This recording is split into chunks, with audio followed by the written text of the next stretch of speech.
Okay, hello again. My name's Randall Meek. You know that with the Philippines Project. And I'm actually here again with another story this time. So stay tuned.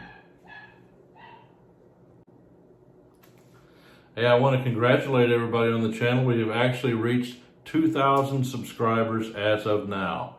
So I'm excited about that. But let's get into the story. If you like this content, please remember to subscribe. If you have a question, drop down in the comment section and just type out your question or comment. And if you comment on this channel, I'm likely to answer you. So anyway, we're going to get started. I left off last time. This is actually a sequel to How I Met My Wife from the Philippines, which was a great video for this channel. It's actually over 27,000 views right now. And I cannot even begin to tell you about all the comments and people said how, the way that it touched their heart and even guys that said, man, I didn't really expect it, but it really tugged at my heartstrings and I teared up a little bit. I heard that I teared up a little bit so many times and I really appreciate that. And hey, I'm not making fun of anybody. I was the first one to tear up on that. And maybe that's what caused that reaction in people. And a lot of the Filipinas, a lot of the ladies did like that story. And I'm so glad that I was able to share that with you. This is actually the sequel to that. And this covers the time from, I left you back whenever we were in the taxi cab or not the taxi cab. We were actually in her employer's car. Leaving the airport, and I reached over and I put my hand on her little leg there, and she grasped my hand, and we knew at that point that we were together. So that's where I'm at. That's where this story starts. And as I was sitting in the car that night, I was experiencing something I'd never experienced before. I'm a small Midwestern guy. Grew up in the Midwest of the United States of America, and I'd been a few places. I think I had flown to London one time, way back in, I don't even know, 1985, I think, and experienced that, and that was great. Other than that, I really hadn't traveled. I think I'd been to Florida once. So, yeah, all my traveling and everything had been since I met my wife from the Philippines. So there I was in the back of the car, and we walked out of the airport, Changi Airport in Singapore, and where my wife was living at the time. And I walked out, and that hot, humid air, seemed like it was about 10 o'clock at night. I'm not sure the time, but it just kind of hits you like, especially if you're from the U.S., we don't get that kind of hot air that often. It happens that way in the summertime. But I walked out, and we all walked in, and we found our way to their Volvo station wagon that they had. It was a pretty good employer that she had. They were a Canadian couple, and we still keep in touch and are friends on Facebook to this day. We've actually went out. They live in Connecticut now on the East Coast of the United States, and we go out and visit them from time to time, and hadn't been out there in years. We got to get out there, definitely since the pandemic. But anyway, there I am in the back of that car, and we're pulled away, and it's a divided road, and of course I can't remember Singapore, whether they switch what, they may be on the left, I don't know. A viewer could probably tell me that. One of you ladies in Singapore that works could readily tell me that. But as I'm sitting in the back seat, it's an overwhelming sense of newness that's just rushing past my eyes. I mean, the trees, the whole, both sides and the middle were just lined with trees at that time, and they were just set up in a perfect row. And I'm just looking at all these exotic tropical trees as we're driving down into Singapore on the way to the hotel, and just the sights and the sounds of Singapore. Even late at night, it was well into darkness by this time. So we got back to the hotel. Or got to the hotel where I was staying. I had no idea what it was going to be like. I thought it was going to be pretty nice. I'd seen pictures, and Flora had told me that, it's a pretty nice place. Actually, I found out that she lived within walking distance of that hotel. Her employer lived in this high rise. They had the whole floor, 20 something floor, I don't know. They had the whole floor their company paid for. So anyway, we drove up to the hotel. I got out, Flora got out, and I grabbed a bag, and she grabbed some bags, and there was some a guy that came out to help with the bags, and he was from originally, I guess, maybe he grew up in Singapore all his life, but he was his heritage, he was from India. I knew that because he was a Sikh, and he wore the very colorful, you can call it what you want. It's a cloth headdress. I'm not going to go far and try to misname their costume or their manner of dress. I wouldn't do that. But they had the beard, and they had the headdress, and they helped us into the hotel, or he helped us into the hotel. And I went to the desk, and Flora stood back here, and I'm kind of nervous. I'm looking around. She was very helpful. I like that. I mean, I knew her from the phone. I knew her on the telephone, basically, and I had a picture of her way back, when we started talking. She'd sent me a picture. So I'm just kind of, new to this whole thing, new to Singapore. I've got this little lady there behind me that I don't know very well, but I knew, we'd talked a lot, and we'd exchanged a lot of, conversations. And so I felt like I knew her really well. But this is the first physical, face-to-face meeting that we ever had. So I go up to the desk, and these nicely dressed Sikh guys were there behind the desk, and they're very professionally taking care of my booking, my reservation, and you give the credit card and this and that, and then they point this way, and there's a guy that has your luggage on the cart, and he pushes it to the elevator, and we go up to, I don't even know what floor. It's pretty high. Orchard Parade Hotel is the name of the hotel, and it's right there on Orchard Road in Singapore. And if you've ever been to Singapore and spent more than 2 hours there, you probably ended up on Orchard Road, and it's a beautiful, beautiful place to be. All the shopping and everything is there. So this was a nice place, and so we went up, and we're standing there side by side, and I mean, I'm not tall. I'm 5'10", but she's like right here. This little lady standing next to me. I'm just like, whoa, I'm just so glad to be there with her. So glad to see her. I'm squeezing her hand. She's, probably, who knows? I don't remember exactly all the details, but we're rising up there, and the door's open, and the guy leads us to this room. And, he makes us, he says, just hold on. He opens the door, pushes the luggage in, we follow, and he puts it up. Whatever he does a quick room check, and, he leaves. I don't even know if I tipped him. I usually try to tip people. Maybe, I don't know if it's proper in Singapore to tip or not, but anyway, he departed the room. So there we stand, in this nice hotel room. It's adorned very beautifully. The bedspreads, the curtains, had a really nice carpeting on the floor, had marble floors. The whole bathroom was like made out of marble and like a gold. All the fixtures were really nice. And we just kind of looked around the room a little bit, and we were there together for the first time we were alone. So, like most couples, probably what's going to happen next. I mean, I don't want to get too graphic, but we decided it was time to go get something to eat. So we headed out of the hotel, and that night we went to a place called Newton Circus Hawkers Center. And I leave all the other details to your own imagination. You've had those experiences yourself, so I'll obviously bore you with that or embarrass my wife in any way. But we went to this. It was so just surreal. Again, we walked out of the hotel, and we did a lot of walking. It was dark. Seemed like it was 11:30. I thought, I asked her, are they gonna have food this late? And of course, again, I'm from the Midwest. Everything pretty much, we've got a few places stay open late, but it's far and few between, or few and far between, whatever you want to say.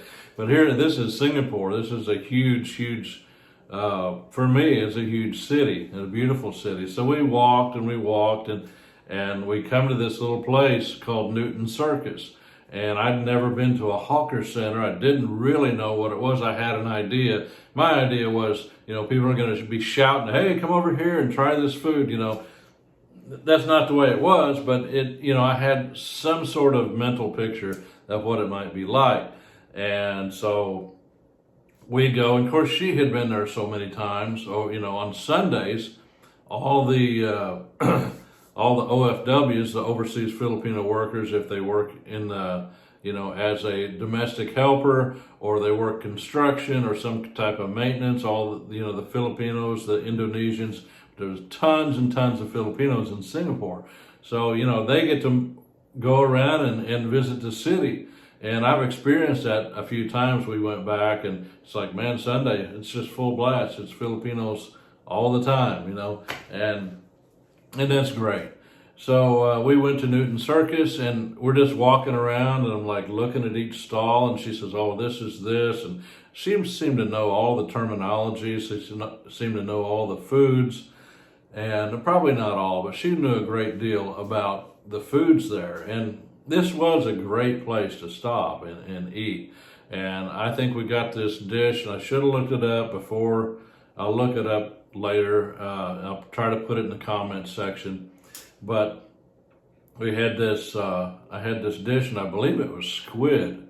I thought, man, I'm not going to come all the way to Singapore and order a freaking hamburger. So, I want something, something out of the ordinary, something that, is the spice of life. So I ordered this. It's called sotong, and it was a squid. It had the greatest spices you'd ever want to try, and of course you get some rice with it. And I ordered chicken rice on the side. So I got chicken rice and sotong, and a nice bottle of Tiger beer. And so Tiger beer is a pretty good lager. I enjoyed that, and it's kind of like a Bud Light. It's kind of like a Miller Lite, something like that, if you're from the U.S. And so, we sat and we ate there, and we learned a little bit more about each other. And again, we had talked for hours and hours and hours over the months previous to me actually showing up there, in Singapore. So then, it's time to go back to the hotel. It's getting really late. I had already been on a 20+ hour flight, and so we're just kind of enjoying the walk back, and it was pretty warm for me.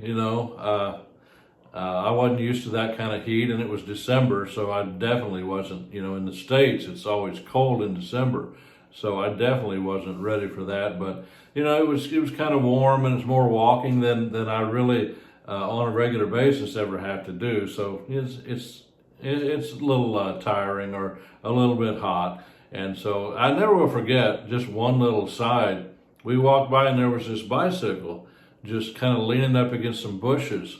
And this is a beautiful country. If you've never been to Singapore, it's the most modern city I've ever been in.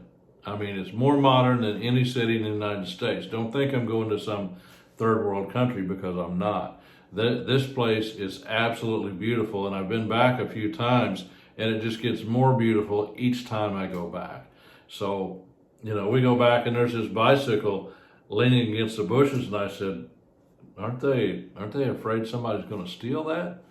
And she said, oh, no, they're not going to steal that. It's a very honest country. And besides that, if somebody gets caught stealing a bicycle, there's punishment for it. And in other words, Singapore, they make laws, but then they enforce their laws. They're not like the United States.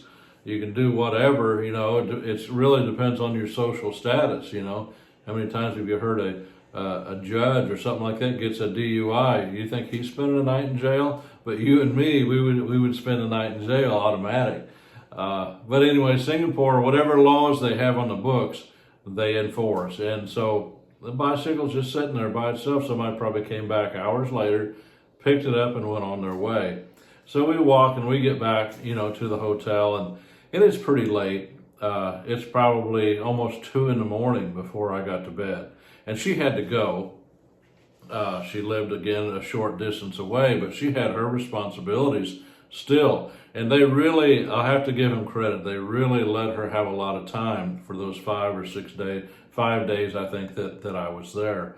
And so she had to leave, and I hit the pillow about 2 o'clock in the morning after a shower, and I was just lights out, right? I mean, it was, I was part of that bed. So anyway, it seemed like I laid down, and it couldn't have been, it didn't seem like it couldn't have been more than 20 minutes.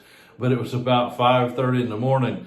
The hotel phone is just ringing off the hook. It's kind of like that old-fashioned ring. It's almost like, it's going to fall off the nightstand or something like that. And I grabbed the phone, and I'm like, yeah, it was Flora on the other end. She'd already been up. She'd done her duties, her responsibilities. I think she had to cook a little breakfast. She had to walk a dog, and some stuff like that. And she was excited. She was ready to come see me. And as sleepy as I was, 30 minutes probably, or 20 minutes, I was up out of bed, had my shower. I was down in front, and I actually had to wait on her for a little bit. And I found a bench there, a concrete bench, and I sat down there. And there was a crosswalk there. I knew that she would have to come that way, so I sat there and just waited on her. I figured if I started walking around looking around, I might get lost, because hey, it's small town guy in a big city, right? So I saw her. She had her hair all pulled back in a little ponytail, and she was just looking for me, and she was excited. I was excited to see her. So we met up. She found me, and she said, we're going to go to the Botanical Gardens in Singapore today. And so I said, okay. What, I don't know anything about the town. So I said, well, let's find something to eat first. And we walked down Orchard Road, and kind of off down it below, there's a Burger King. And that was kind of a welcome sight for a small town guy from America. After all the variety of things that I'd seen, Burger King sounded like a good option. So we went there and sat down. And it's funny, in Burger King, you get the same kind of meals, but instead of a ketchup pack, you get hot chili garlic sauce or chili sauce in these little packages. And Singaporeans, they eat chili sauce on about everything. So I try the chili sauce, and it was fine. I kind of like hot foods anyway. And then we got up and we started walking, and I believe we caught a public bus, which was a beautiful, clean, modern public bus for just 30 cents or something like that. And it took us pretty close to the Botanical Gardens, and we got out, and we paid our little entrance fee and went in, and we walked around there. And the Botanical Gardens is really old. It's one of the few tourist attractions or anything that was still standing in 1942 in February, when the Japanese invaded and took Singapore from the British. It took them from the 8th of February to the 15th of February, and they had, and I'm no history buff, but I did look this up a little bit. It took them a little while, but that was the British fleet had a really big stronghold there, and the Japanese came in and they took Singapore. And the Botanical Gardens was like one of two major structures that was left standing. It must have been a horrific battle. It was called the Battle of Singapore. So anyway, this was still standing, so it has a really rich history, and it's been tended and taken care of. The Japanese actually really appreciated, the garden, that's one thing they left. So we went through there, and you can't see the whole Botanical Garden in a day. If you do, you're a better man than me. But anyway, they have orchids, they have every kind of plant you can imagine. I remember this big pond, we took a picture. Of course, it's a man-made pond. It's got brick wall all the way around it, and it had these big, I call them lily pads out there, just covering the water with these beautiful plants coming up. And, maybe there was some ducks out there. I don't really know, but we sat there and we took, pictures of each other, and then some couple come by and took some pictures of us. We still have those pictures. In fact, back then, I had a camera, and we had those pictures developed in a camera shop there in Singapore, and I have this little flip booklet that's still got those pictures in them. And of course, Flora, she loves pictures, and she had some of them remade and made bigger and all that. But that was the Botanical Gardens was an amazing place. But the reason I wanted to tell you about that is, as we were walking through, we saw this big gazebo, just a covering to get out of the sun. And so we walked in there and we sat down for a little bit. And you got to realize I hadn't been in the country even 24 hours yet. And, I was still mentally reeling from all the different experiences, the sights, sounds, and tastes of Singapore, meeting the new woman in my life, in this great hotel that we were at, and we're walking around, and just the whole experience is overwhelming. And I can remember sitting there. I can remember, like, still right now, if I think about it, looking out over the gardens through the archway of that gazebo. And I don't know, there's this weird thought that just kind of come in my head. It said, I'm actually here. And I really just let that sink in for a little bit. I thought, I'm actually here. And I'm here in a country that I didn't even know existed, really. I think I'd casually heard of Singapore, thought it was a city, didn't know what country it was in, found out actually it is a country, it's called a city-state. But I realized I was actually on the other side of the world. And I was with, this woman that I thought I was in love with, and turned out I was. And it just really sank in. And at the same time, there's this realization that I knew I was never going to be the same again. Because, some of you might be at home in the U.S., or you might be in the Philippines. I don't know where you're at. You may never have experienced travel, but travel changes you. And if there was anything that I could say to people across the world, it would be this: get out and travel and see how the rest of the world lives. Because once you do that and you experience, you realize, really, especially if you've only been in your country, you realize that you and your group of people in your country are not the only people in the world. Now, you may say, well, I know that. We've seen them on the news. But until you go, until you travel, until you see people living in you take the way you live and turn it completely on its head.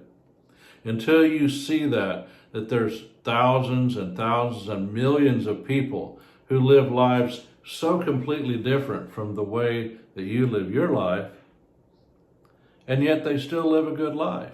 And I've found no matter where I travel, whether it's Vietnam, whether it's Thailand, Philippines, I've been to Hong Kong, we've been a few places. We're not like world travelers or anything. I'd like to be, and I will be. I confess that out loud. We're going to introduce a lot more traveling.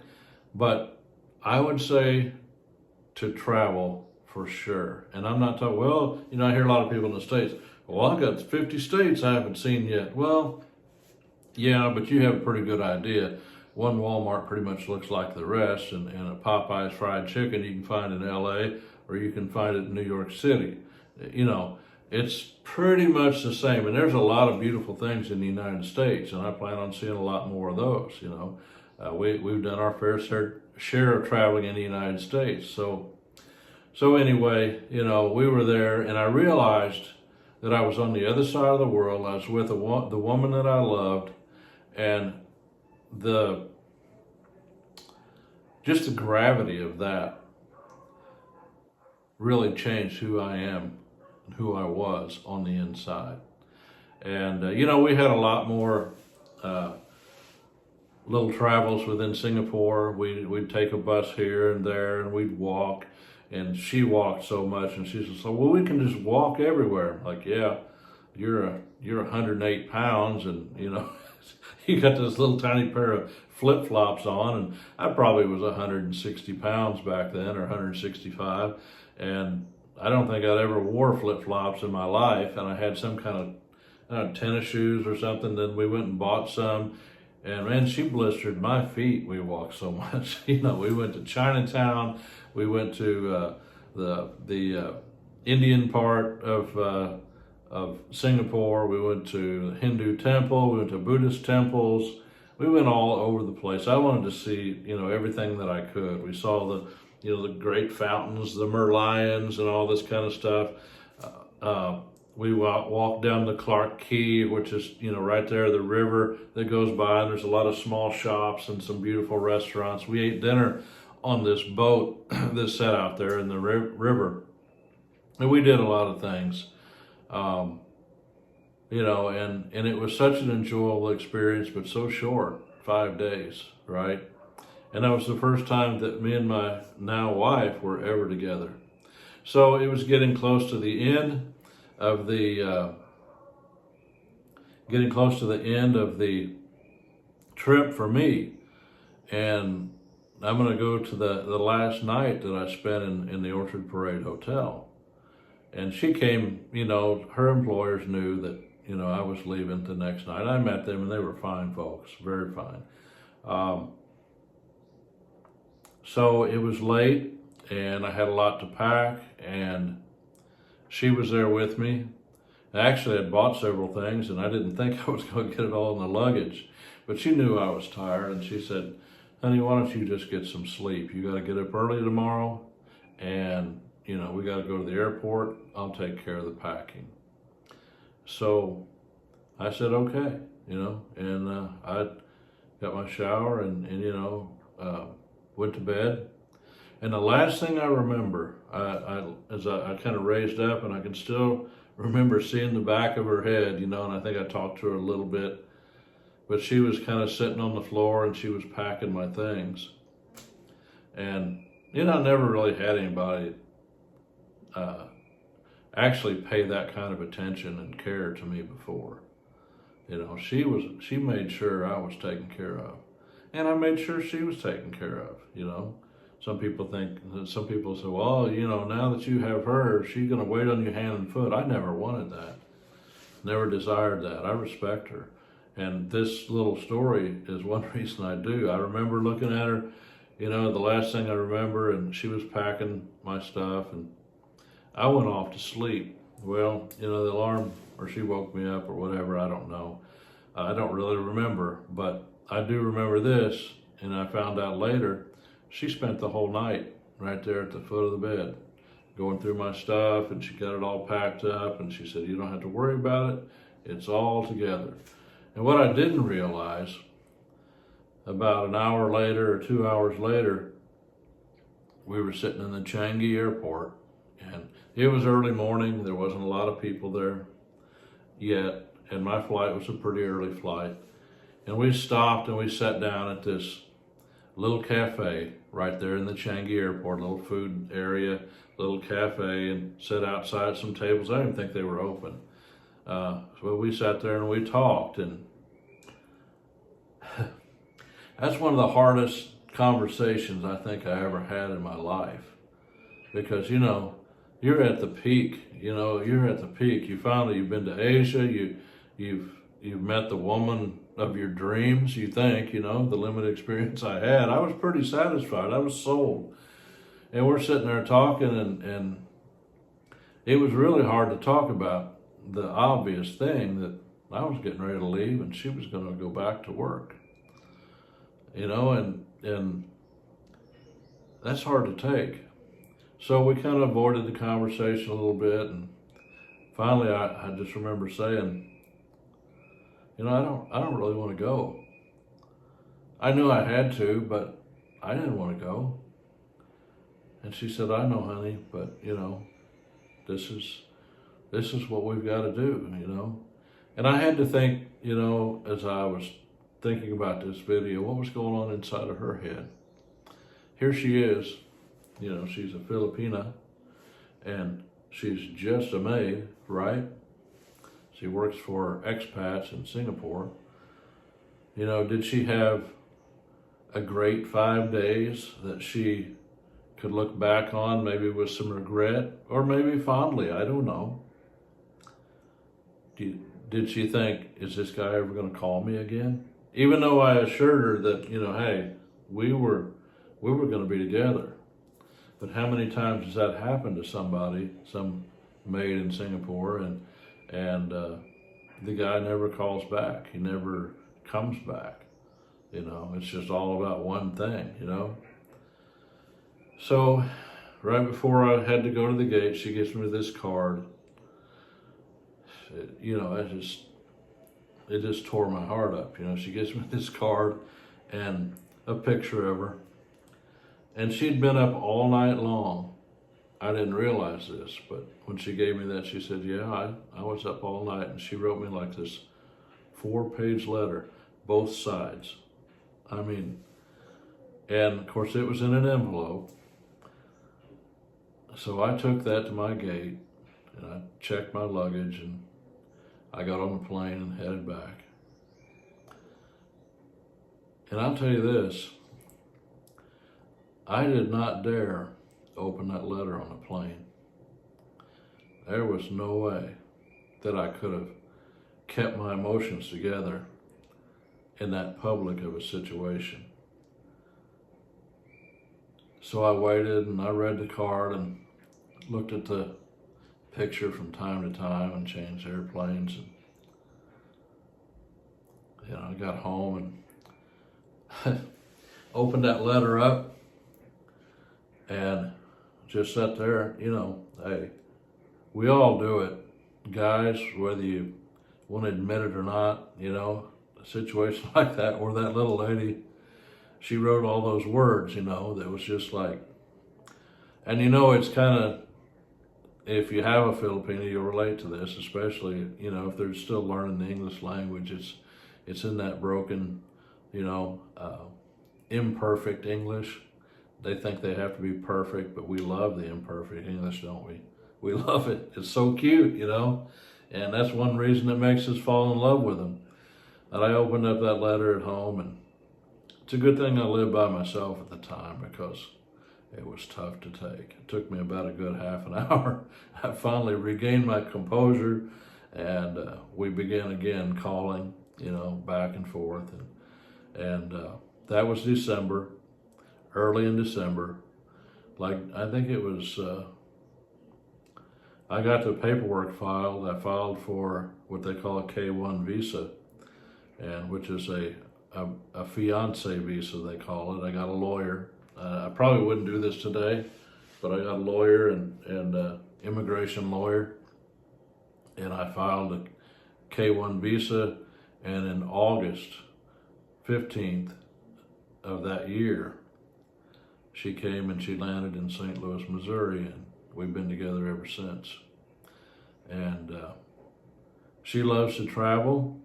She's not a stereotypical Filipina, if there is such a thing, and I don't think there really is, because every one of them has different experiences. But she worked 9 years in Singapore, and her mom had went over before, and I'd mentioned this before in another video. They went to Singapore, her mom first, and then she followed a year later, to save the family, because her father was sick. He just smoked too much. I think he had cancer, and he died. And there's 2 young brothers that are in their late teens, basically, trying to survive in the Philippines. And the mother and daughter are sending money back to help them out, you know, to keep the family alive. And that's what a lot of people don't realize. You know, they say about 10% of the people in the Philippines are overseas Filipino workers. And I'm going to do a video on that. And I hope, and I think that Flora's going to help me on that. So I know I'm a little bit long, but these are some important things to me and important things to share. And if you don't like them, don't watch the channel. I mean, I don't care. I love what I'm doing, and I think there's a lot of people who do like it. And through the comments, I've heard, well, 27,000 people have watched that one video, and so I really appreciate you guys. We came over here to the Philippines this time to stay in our house and to stay for 60 days, and we extended it for another 30 days, but my plan is to be back full time, pretty much full time. I've got family I've got to visit. But if you like the video, please subscribe. I'm going to keep telling stories until I don't have any more stories to tell. I've kind of been putting off a story video, and I've had a lot of people ask me. I've had people, yeah, I really like your stories. And the next one is like, when are you going to put your wife on video? We want to see your wife, you know. And I told her that this morning. I said, I got like 5 comments last night that they want to see you, Flora. So I said, you know what? The channel's doing fantastic. But Flora, I believe that if you'd get on there and we just be ourselves, the lid would just blow off the channel. And because we have a fantastic chemistry with each other. She's so smart and so loyal and so loving and so funny and such a sense of humor. It's amazing. But we'll get back, and if you haven't subscribed to the channel, again, go ahead and subscribe. If you have any questions or comments, put them down in the comment section. I really appreciate you guys. We did just go over 2,000 subscribers, and that's exciting. And as far as I can tell, I'm just going to keep doing this. So if you have any suggestions for videos, a lot of you have. I appreciate those, and some of them. One guy sent a comment off of my poll, and he wanted to know the experience of the overseas Filipino worker, and I thought that's a fantastic idea. So I'm going to get that online, and we're going to do that. So bye for now. I appreciate your time. If you made it this far, you're a freaking hero. All right? Have a great day or night wherever you're at. Thank you.